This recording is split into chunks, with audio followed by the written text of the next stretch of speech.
तो नमस्ते सबको। ये मेरा पहला ओपन माइक है। तो मैंने काफ़ी सोचा कि क्या कहानी लिखूं। आखिर मैं आप हम सब किस्से और कहानियों के मोहताज हैं।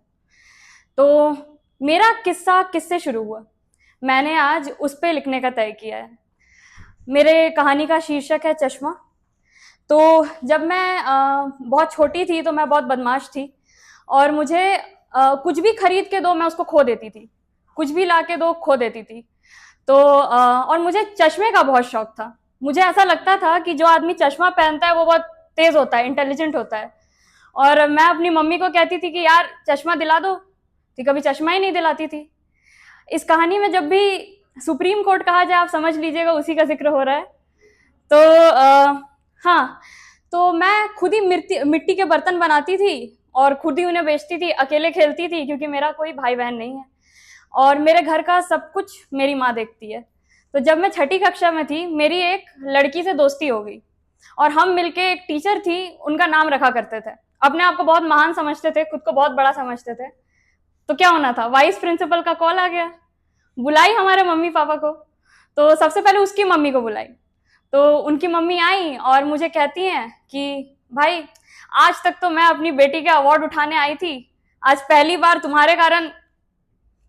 तो सुन लिया। फिर उसके बाद मेरी सुप्रीम कोर्ट को बुलाने का मौका आया। अब मेरी माँ पिछले 35 सालों से टीचर है इंग्लिश और इकोनॉमिक्स की। मेरे घर पे इससे ज्यादा पढ़ा लिखा कोई नहीं है और मेरा पढ़ाई लिखाई से कोई लेना देना नहीं था, जीरो। तो बहुत डर लग रहा था। जैसे तैसे इसको बुलाया, आई। मेरे को लगा बोलेगी वाइस प्रिंसिपल को जाके कि निकाल दो इसको स्कूल से बाहर, उसी लायक है। पर ये तो गिड़गिड़ा रही थी, मेरे लिए माफी मांग रही थी कि माफ कर दो इसको, छोड़ दो इसको। पर ऑफिस से बाहर निकली तो कहती है नाक कटा दी तुम मेरा आज।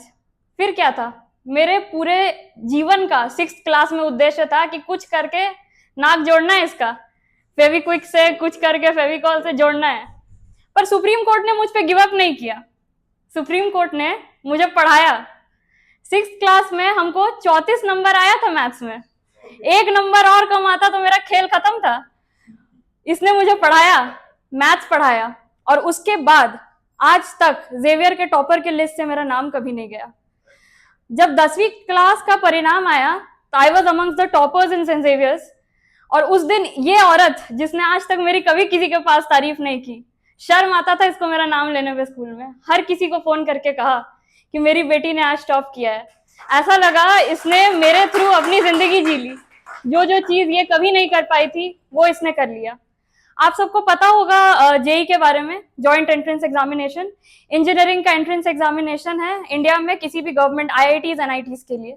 तो मुझे एनआईटी जमशेदपुर मिला मेरे अटेम्प्ट में। तो जैसे मुझे एनआईटी जमशेदपुर मिला, एक दिन पहले हमें पता चला कि 64,500 रुपए जमा करने हैं।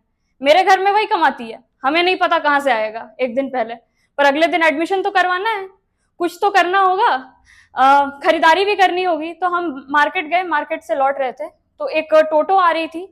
तो कुछ लोग आए और टोटो से उसका बैग छीनने लग गए। इतना कस के छीना, इतना कस के घसीटा कि वो जमीन पे घसीटते हुए दाएं पैर के बलबूते पे नीचे गिर गई, पूरा खून से लथपथ। आपको क्या लगता है वो क्या बोल रही होगी कि भाई कोई बचाओ मेरे को, दिस काइंड ऑफ स्टफ? नहीं, वो कह रही थी कि भाई कोई रोको उन्हें, मेरी बेटी के एडमिशन के पैसे हैं उसमें। उसके बाद क्या था, इसको लेके गए हॉस्पिटल, सदर हॉस्पिटल। लास्ट में क्या कर सकते थे, ड्रेसिंग की, उतने रात को और कुछ नहीं हो सकता था। जब हम घर आ रहे थे तो आई वाज प्लानिंग कि what should I do next, कि क्या करें, कल कैसे स्कूल जाए, सॉरी कॉलेज जाए, एडमिशन कैसे करवाएं, इसको तो लेके नहीं जाएंगे, ये क्लियर था। सुबह उठ के देखते हैं कि सुप्रीम कोर्ट तैयार बैठी है, चलो चलते तुम्हारा एडमिशन करवाने। गए एडमिशन करवाने, उसी ड्रेसिंग वाले पैर के साथ पूरे कॉरिडोर पे बूंद बूंद बूंद बूंद खून का गिरा हुआ था। सब देख के हैरान थे कि कैसे आ गई। जब हम लौट रहे थे तो मेरे को लगा चलो भाई अब हो गया, अब घर चलो डॉक्टर दिखाते हैं।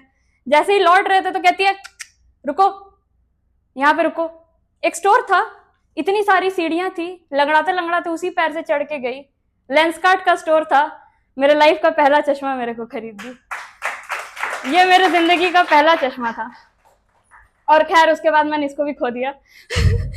पर हाँ, उस दिन मैंने अपनी माँ में भगवान को देख लिया। इतनी ताकत मुझ में तो नहीं है भाई, इसको पता था कि अगर उस दिन वो नहीं आएगी तो मेरे लिए कोई नहीं आएगा। ये जानती है कि मैं कितनी अकेली हूँ।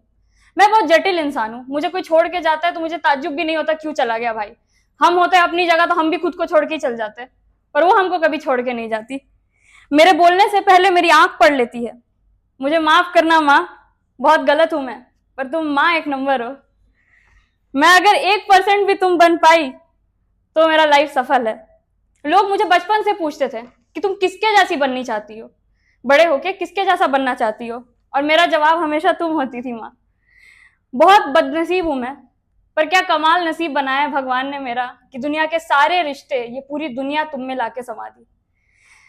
मेरे हर सवाल का जवाब तुम हो, और मेरा सबसे बड़ा डर भी कि मैं क्या कभी तुम्हारे जैसी बन पाऊंगी। जब ये दुनिया मुझे धुंधली दिखती है, सब सताते हैं या कुछ मुझे समझ नहीं आता, तो मैं तुम्हारे नाम का चश्मा पहन लेती हूँ। लास्टली आना नहीं चाहती थी क्योंकि घर पे बहुत काम रहता है इसको, और अभी भी बोलेगी कि यार क्यों लेके आ गई मेरे को घर का काम करना था, पर I hope it was worth it माँ। That's it. हाँ, हम ये क्यों लिखे हैं, आई वुड लाइक टू से कि द पर्पस, इसके पीछे का पर्पस ये था कि 2021 से हम बाहर पढ़ रहे हैं। कोटा गए, फिर श्रीनगर गए, जम्मू कश्मीर, फिर हम NIT जमशेदपुर में हैं। तो हम लोग 3 4 साल से एक दूसरे का बर्थडे नहीं मना पाए हैं, और इस 11 अगस्त इसका बर्थडे था। ना हम इसके पास आते हैं, ना ये मेरे पास आती है, तो this was a gift from my and. That's it, thank you so much.